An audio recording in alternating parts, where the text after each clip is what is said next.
ఘటనా స్థలంలో దృశ్యాలు భయానకంగా ఉన్నాయి. బస్సును ఎవరో ముక్కలు ముక్కలుగా చేసినట్లు ధ్వంసమైంది. ప్రయాణికులు వెంట తెచ్చుకున్న వస్తువులన్నీ చిందరవందరగా పడిపోయాయి. ఇక తమ వారు బతికి ఉన్నారా లేదా అని ఆరా తీసిన బాధిత పేరెంట్స్ రోదనలు వర్ణనాతీతం. ఇక ఈ ప్రమాదంలో గాయపడ్డ క్షతగాతులను చూసి అయిన వారు దుఃఖిస్తున్న తీరు అందరినీ కలచివేస్తోంది.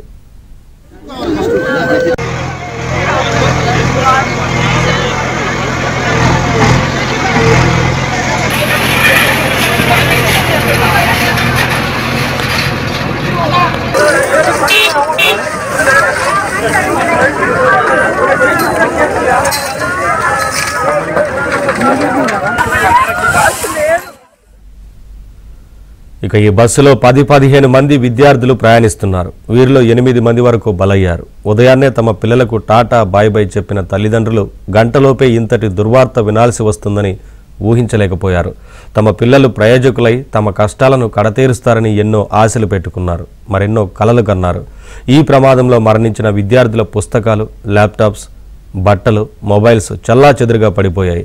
తమ పిల్లలు అర్ధాంతరంగా అసువులు బాయడంతో కన్నీరు మున్నీరవుతున్నారు. తమ భవిష్యత్తుకు భరోసా ఎవరని కన్నవారిని తలచుకొని గుండెలు అవిసేలా ఏడుస్తున్నారు పేరెంట్స్. మేము వచ్చినాము 6 గంటల బస్సు వాళ్ళు వచ్చిర్రు. ఇక ఎట్లయిందో మాకు తెలియదు. ఇక మాకు ముందుకు వచ్చినాక జామ్ అయింది, బస్ జామ్ అయింది. బస్ జామ్ అయితే అందరు చెప్పారు ఇట్లా బస్ యాక్సిడెంట్ అయింది, పరిగి అది తాండ్రుకెళ్ళి బస్ వచ్చిందని అన్నారు. అంటే యాక్సిడెంట్ అయింది, చనిపోయారు అంటే మాకు తెలియక మేమేం చేసినాం, బస్సులు జామ్ అయితే ఆడికెళ్ళి నడుచుకుంటా ఖానాపూర్కి వెళ్ళి నడుచుకుంటూ వచ్చి చూసినాం. మేము ఆడికెళ్ళి వచ్చి చూసినాము. చూసేసరికి వాళ్ళకి ఫోన్ చేస్తే అక్కడ మేము పని చేసే తన ఫోన్ చేస్తే వాళ్ళు అన్నారు ఇక్కడ రా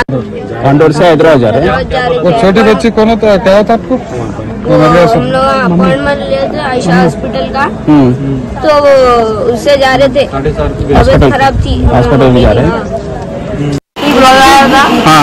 ट्रक ठहरा हुआ था, उसको ठोक गया। कितने बजे हुआ ये? 7 बजे। गलत किसका है? बस वाले का। ఎట్లా అయింది? 6:40. ఓకే. ఇప్పుడు అంటే ఏమన్నా కంప్లీట్ కొట్టిరా డ్రైవరు? అచ్చా అచ్చా అచ్చా. మీరు జాబ్కి వెళ్తున్నారా? జాబ్ ఎక్కడ చేస్తారమ్మా? కాలేజ్ చదువుతున్నా.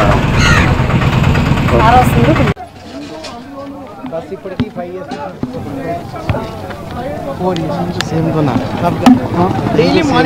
నేను కూడా సేమ్ కొన్నా.